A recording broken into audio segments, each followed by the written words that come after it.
do Senhor. Tem quantos minutos? 20 minutos.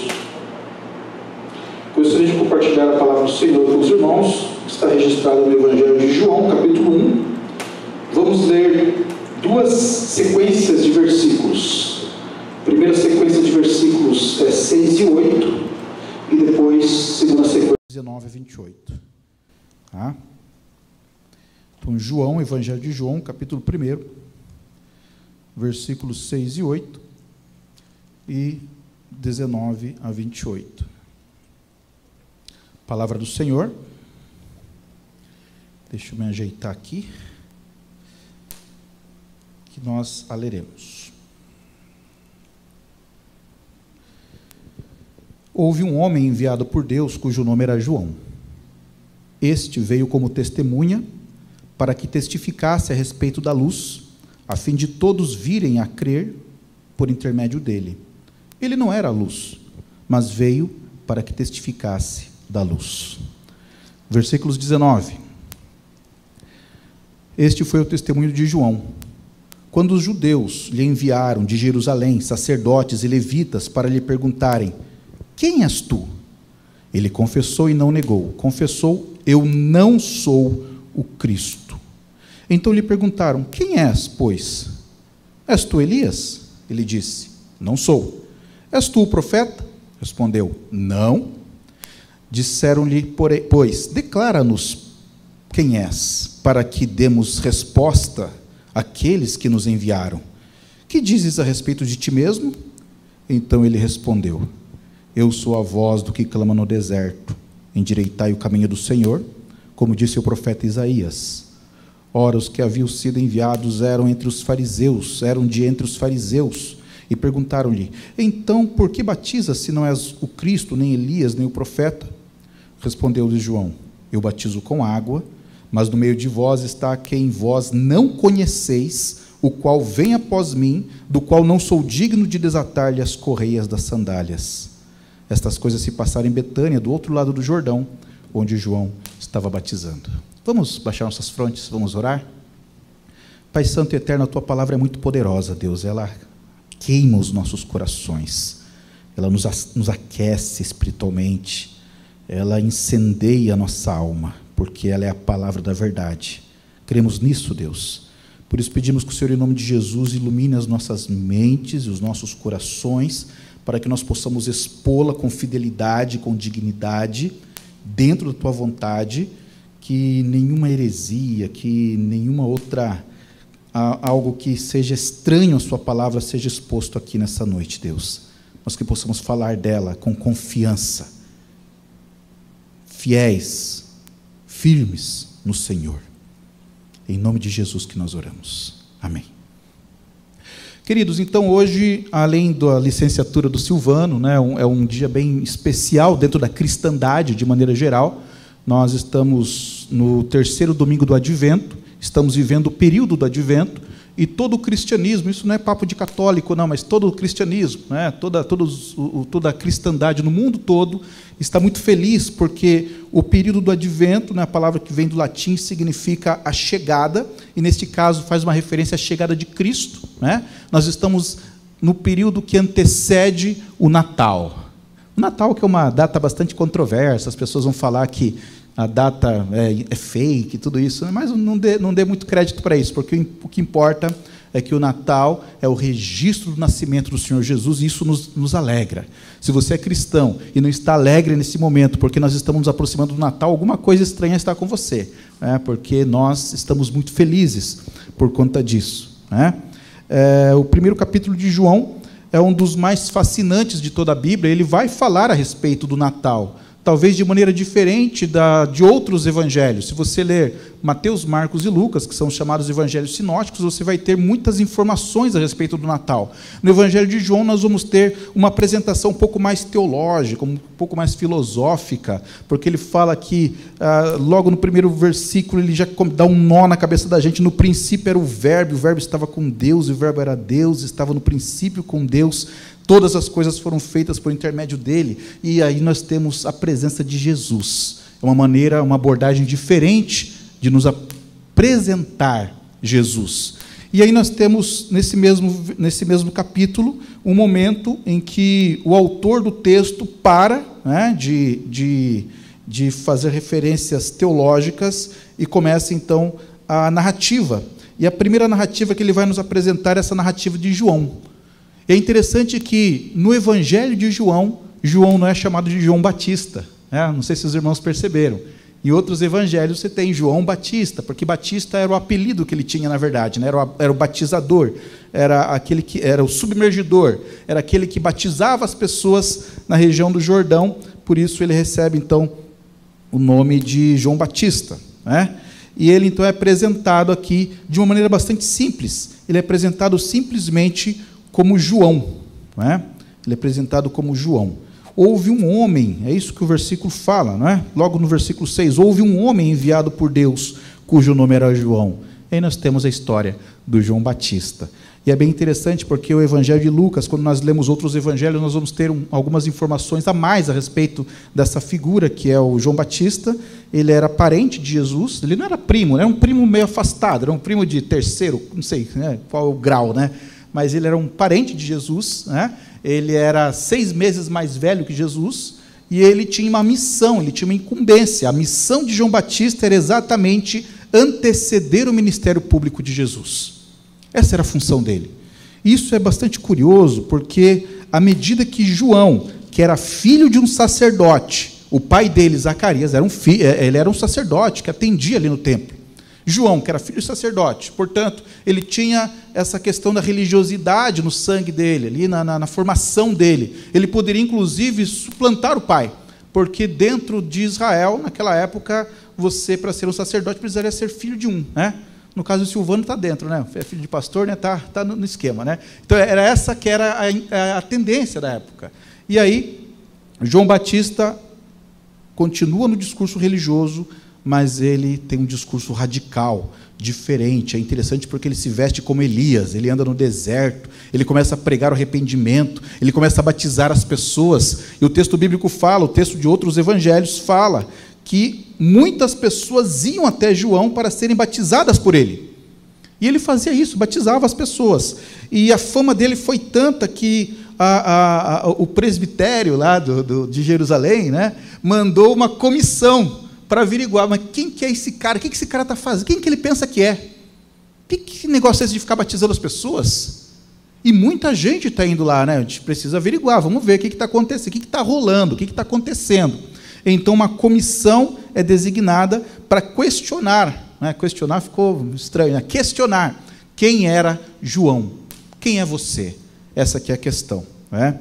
É interessante porque o João, embora já tivesse uma certa fama, ele tem plena consciência de quem ele é. Ele sabe que ele não é o Messias, né? Por isso eu gostaria de chamar a atenção de vocês para o seguinte tema, que Deus envia servos para serem testemunhas da luz. Deus envia servos para serem testemunhas da luz. João Batista foi enviado para ser testemunha da luz, assim como você também é enviado para ser testemunha da luz. E essa era a função do João Batista, testemunhar a luz. Esse texto é muito rico em significados. O primeiro capítulo de João é um dos textos que mais me impacta pessoalmente. Eu leio, releio, volto a ele desde criança. Que negócio é esse de logos, né? Que negócio é esse de verbo que se faz carne, não é? Que negócio é esse de que ele veio para os que eram seus e os seus não receberam? São questões que estão abertas e que são muito claras e muito caras para nós, enquanto cristãos. E aí nós temos nesse primeiro capítulo também a narrativa de João. Primeiro ponto que eu gostaria de destacar com os irmãos é que testemunhas da luz podem ser confrontados por adversários de Cristo. Então, se você é testemunha da luz, você pode ser confrontado por conta disso. Foi o que aconteceu com João. A presença de João no deserto tornou-se notória. As pessoas começaram a perceber que havia uma pessoa diferente, estranha ali, com um discurso pesado, radical, e que estava fazendo história, né? João tem um discurso radical. Quando eu falo radical, no sentido que o John Stott nos propõe, de raiz, ele sabia o que ele estava falando. Os outros evangelhos afirmam que pessoas de várias cidades iam ouvi-lo no deserto. Lucas afirma que multidões o interrogavam, não era uma ou outra pessoa, eram multidões que o interrogavam, não como enviados pelos sacerdotes, né? mas o interrogavam acerca de como poderiam ser pessoas melhores. O que a gente pode fazer? Nós estamos perdidos, somos pecadores. E aí, nos batizamos, e o que mais que nós podemos fazer? E João explicava para eles: olha, sejam generosos, sejam justos, não abusem das pessoas, os soldados, né? Se você tiver 2 túnicas, dê uma para quem não tem. O João tinha um discurso bastante voltado a essa questão social, né, que era um outro contexto, diferente do nosso, mas era algo importante. Então ele falava como que as pessoas poderiam ser melhores. João era um homem que tinha uma missão definida. Ele sabia que ele não era o Messias, mas ele tinha a responsabilidade de apontar para o Messias. João sabia que ele não era o Messias. Mesmo assim, as pessoas passaram então a desconfiar de quem seria ele. Por isso foi enviada essa comissão.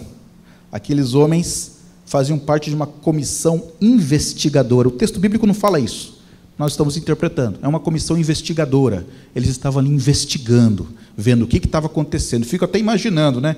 Eles indo lá, olhando quantas pessoas João batizava, o que ele fazia, o que ele falava, quais eram os trejeitos dele, qual era o discurso dele, se ele estava dentro da teologia sistemática ou não, se ele estava dentro da confissão de fé de Westminster ou não.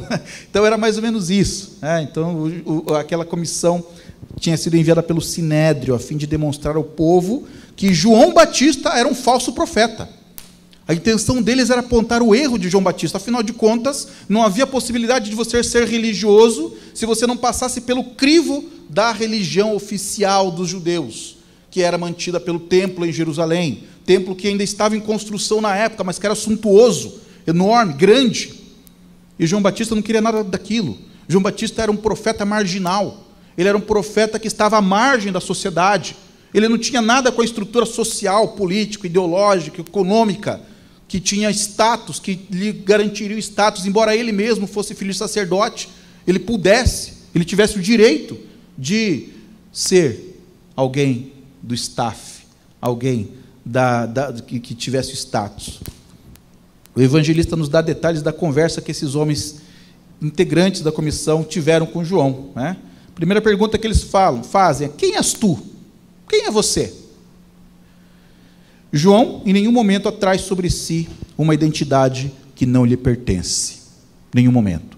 É interessante que, quando nós observamos o texto, João usa uma frase falando o seguinte: olha, eu não sou. É isso que ele fala, né? Eu não sou. É curioso que este evangelho apresenta Jesus, em que em vários momentos Jesus faz o discurso contrário. Jesus fala: eu sou. No evangelho de João, por exemplo, Jesus fala: eu sou o Messias, em João 4:26. No evangelho de João, Jesus fala: eu sou o pão da vida, em João 6:35. No evangelho de João, Jesus fala: eu sou a luz do mundo, em João capítulo 8, versículo 12.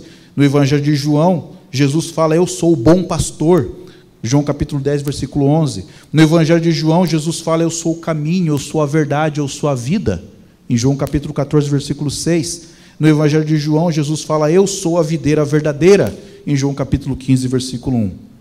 Mas João Batista fala: eu não sou. Eu não sou. E ele era honesto. Ele tinha razão, porque de fato ele não era.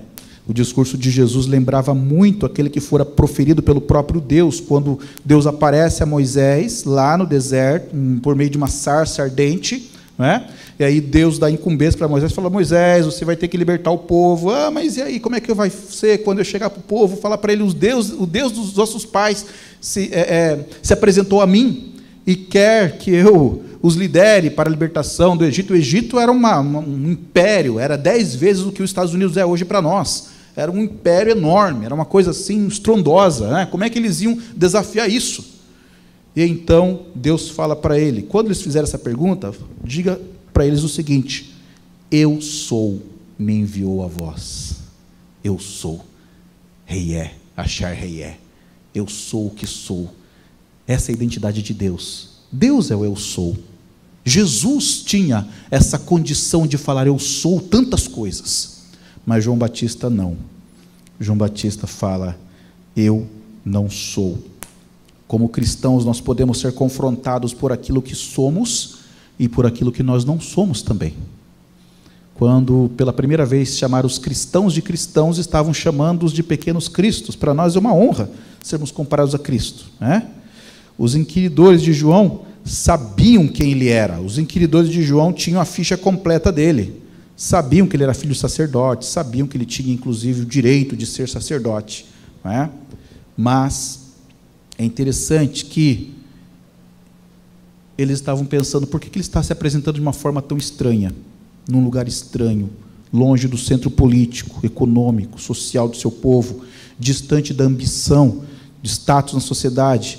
Que personagem importante ele alega ser? Essa era a questão. Então, aprendemos com essa passagem o seguinte, que como testemunhas da luz, o Evangelho de Cristo pode ser confrontado a qualquer momento pelos inimigos de Cristo. E prestem atenção no que eu estou falando, porque não tem sido fácil ser cristãos nos dias que nós estamos vivendo. Não tem sido fácil. Nós estamos vivendo dias difíceis.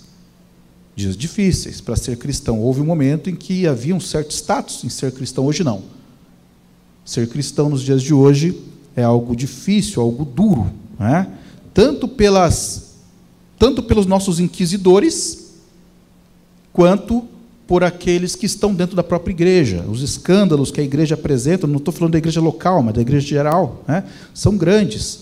Pastor que rouba dinheiro de fiéis, padre que abusa de criança, líder religioso adúltero, blasfemo, herege, assassino, político partidário, e às vezes tudo isso numa mesma pessoa.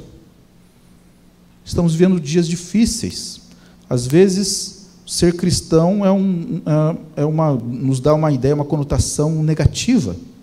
Vivemos dias difíceis de cumprimento da missão de Deus no mundo. Tem sido fácil sermos cristãos. Mas esse é o papel do mundo. O papel do mundo é nos acusar. O papel do mundo é nos diminuir. O papel do mundo é nos contestar. Eles fazem o papel deles. O próprio Jesus, em João capítulo 15, versículo 18 e 19, fala: se o mundo vos odeia, sabei primeiro que a vós outros, sabei que primeiro do que a vós outros me odiou a mim. Se vós fosseis do mundo, o mundo amaria o que era seu. Vocês não são do mundo. Porque quando o mundo reconhece aquilo que é seu, fica mais tranquilo. Como diz a molecada, fica suave, né? Fica mais fácil. Eles reconhecem o que é seu. Quantas vezes sentimos receio de nos assumir como cristãos diante de nossos colegas da escola, faculdade, trabalho. Fui criado numa cidade pequena, muito católica, segunda maior festa católica de todo o estado de São Paulo, que só perde para Aparecida do Norte, fica em Iguape, litoral sul de São Paulo, cidadezinha onde eu cresci. Como presbiteriano numa cidade extremamente católica, era tão difícil você portar uma Bíblia, falar para os seus coleguinhas que você não comunga, né? Você não vai à igreja católica, que você não tem padrinhos, não tem madrinha. Tão difícil. Quantas vezes, né, a gente é contestado. Na faculdade, então, né? Na faculdade, você dizer que você é cristão, você está dizendo que você está em outro mundo, né? É difícil, muito complicado. No trabalho, então, as pessoas falam: mas você é crente? Não, não é bem assim. Crente é uma palavra muito pesada, né? Eu sou frequentador, né? Quantas vezes nós fazemos parte do grupo que satiriza e ironiza o evangelho em rodas de conversas perversas, que tentam diminuir a presença do reino de Deus na terra. Somos confrontados pela nossa fé várias vezes e devemos estar prontos para isso. Foi isso que aconteceu com João. Somos confrontados por aquilo que nós cremos. Quando confrontado pelos inimigos de Cristo, como nós reagimos? João assumiu sua verdadeira identidade. É um caminho interessante. Assumir quem você é. No caso, quem ele não era. Mas ele diz: eu sou a voz daquele que grita no deserto. É isso que eu sou. Eu sou a voz daquele que grita no deserto. Segundo e último ponto, viu, irmãos? Eu vou diminuir, né? Na verdade, o sermão tradicional presbiteriano tem 3, né? Eu só vou colocar 2, hein? Segundo ponto, testemunhas da luz apontam para Cristo. Essa era a função de João. E a nossa função hoje também. Apontar para Cristo. João tinha um público para suas pregações. Tinha gente pregando. Se tem uma coisa triste, Silvana, é você acordar cedo num domingo, escola dominical, vir, passar seu melhor perfume, né? Vir aqui e chegar aqui e não tem ninguém para ouvir sua aula. Isso é triste, hein? Isso é triste, né? Ou ninguém para ouvir seu sermão. Isso é triste, né? E João não passava por isso, não. Tinha muita gente para ouvir suas pregações. Ele tinha um bom público. Ele pregava a necessidade de arrependimento, batizava as pessoas a fim de que elas esperassem a chegada de alguém que era mais forte do que ele, que era maior do que ele. E ele falava: olha, essa pessoa que vem depois de mim, eu não sou digno nem de desamarrar a sandália do seu pé. Por que desamarrar a sandália? No sentido de que quem desamarra a sandália de alguém, significa que vai lavar os pés dessa pessoa. E lavar os pés de alguém dava uma conotação de ser servo, ser escravo. Era a função mais diminuta que havia naquela sociedade, ser escravo, ser servo de alguém, lavar os pés de alguém. Por isso que Jesus lava os pés dos discípulos, mostrando que Jesus veio para ser servo, o servo ser sofredor. O batismo de João era um banho completo do corpo, portanto apontava para uma purificação total. O João não estava sendo o único que usava a água como um sinal religioso. A 20 quilômetros de onde ele pregava, existia a comunidade de Qumran. Os essênios faziam isso, eles tomavam banhos várias vezes ao dia. Os essênios acreditavam que essas oblações, que esses banhos que eles tomavam por dia, estavam purificando-lhes não apenas o corpo, mas também a alma. João Batista fazia isso, mas fazia uma vez só. O que João Batista faz de diferente é o costume de batizar outras pessoas. João Batista é o primeiro que ele batiza outra pessoa. Então, isso vai ser a originalidade de João Batista. Por isso que ele recebe, então, esse nome, o batizador. O batismo de João representava um sinal e compromisso de uma conversão radical a Deus. Não se tratava de um ritual coletivo, mas era um ritual individual. Homens e mulheres confessavam seus pecados e eram batizados por ele. O que era mais espantoso era que tudo isso era feito longe do templo de Jerusalém. Tudo isso não valia nada do ponto de vista legal. Ele não dava o certificado de batismo para as pessoas, ele não dava um diploma, ele não dava nada. As pessoas eram batizadas e não eram oficializadas pela religião da época. Embora pudesse fazer parte da linhagem sacerdotal, João agia na marginalidade. Mas ele era muito lúcido, ele era coerente, ele admitia, não é, que havia uma diferença muito grande entre aquilo que ele fazia e aquilo que o Messias ia fazer. Aquele que vinha depois dele faria algo muito diferente. Ele sabia, por exemplo, que a água que ele batizava simbolizava uma conversão, mas aquele que vinha depois disso os batizaria com o Espírito Santo, com fogo, algo que ele não teria condições de fazê-lo. João admitia ser nada mais, nada menos que um dedo apontando para Jesus, e essa é a nossa função. Quando você, Silvano, for licenciado, você será um dedo apontando para Jesus. Lamentavelmente, muitos pastores, líderes de igreja, têm um dedo que não aponta para Jesus, mas para eles mesmos. Para eles mesmos. E eu acho interessante, que a pandemia, de certa forma, revela aquilo que nós somos e a própria natureza das igrejas. Esse culto, por exemplo, está sendo projetado pela internet. E hoje você pode ter acesso a muitos cultos. E nós podemos, então, ver o nível dos pregadores que nós temos. E não é um bom nível, não, viu, irmãos? Você, infelizmente, um ou outro se destaca, mas muitos não se alimentam. Pastores, nesse momento, estão lidando com igrejas como, nos anos 90, surgiu aquele bichinho virtual, lembra? Bichinho virtual, que você ia lá, dava comidinha, lembra disso, Silvano? Você tinha, né? Tinha. Andava com o negócio no bolso, ia lá, dava comidinha. Morreu rapidinho, Muitos pastores e líderes de igreja acham que a igreja é um bichinho virtual. Você vai lá, posta uma coisa lá no Facebook, na página da igreja, no WhatsApp. Já fiz a minha parte, já alimentei meu bichinho virtual, quando na verdade a gente precisa estar perto, próximo das pessoas, conhecer as pessoas mesmo, nesse momento de infelicidade que nós estamos vivendo, de provação que nós estamos vivendo. João era um dedo que apontava para Jesus, mas estava próximo da comunidade que ele assistia, perto. Ele não tratava a igreja como um bichinho virtual, não. Não. Ele estava perto das pessoas. Ele fazia aquilo que ele foi chamado para ser feito. Ele era um dedo que apontava para Jesus. É irônico, como que João percebe que Jesus já estava caminhando no meio do povo. Ele sabia que Jesus já estava ali. Ele afirma, no meio de vós está quem vós não conheceis. É verdade. Jesus já está andando no meio de vocês. Mas vocês não sabem quem é ele. Vocês vieram aqui atrás de um falso profeta, alegando que eu sou um falso profeta, mas vocês são incapazes de perceber o profeta verdadeiro que está no meio de vocês. Vocês são cegos. Vocês não conseguem perceber que Jesus está ao lado de vocês, está perto de vocês. Eles não eram capazes de percebê-lo e pareciam que não eram interessados em fazê-lo também. Concordo com o teólogo José Pagola, que é um grande teólogo, viu, Silvano? Meio, né? Mas vale a pena ler. Quando ele afirma que na igreja ninguém é a luz. Na igreja ninguém é a luz. O pastor não é a luz. Os pastores aqui não são luzes. Né? Mas nós podemos irradiá-la com nossa vida. Se eles não são a luz, eles podem irradiar a luz de Cristo na vida deles. Essa é a função deles como líderes. Essa é a função de você como cristão, onde quer que você esteja. Ser luz, irradiar a luz de Cristo. Na igreja ninguém é a palavra de Deus. Eu não posso falar aqui, irmãos, como autoridade de mim mesmo. Eu não posso falar, eu tenho que falar com a autoridade da palavra de Deus. Mas todos nós podemos ser uma voz que convida e anima a centrar o cristianismo em Jesus Cristo. Nós devemos ser vozes que clamam no deserto. O texto aqui tem muita coisa, né? A gente poderia ficar a semana inteira falando sobre ele. Ele é inesgotável.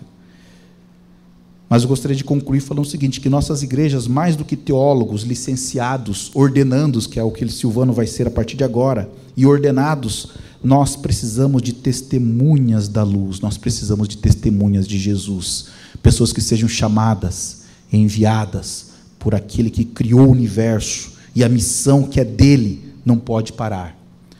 É tempo de advento, é tempo de nós nos alegrarmos, porque o Verbo se fez carne, habitou entre nós.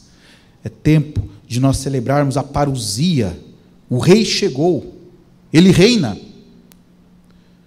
Houve um tempo em que sua presença era apenas uma aspiração dos profetas.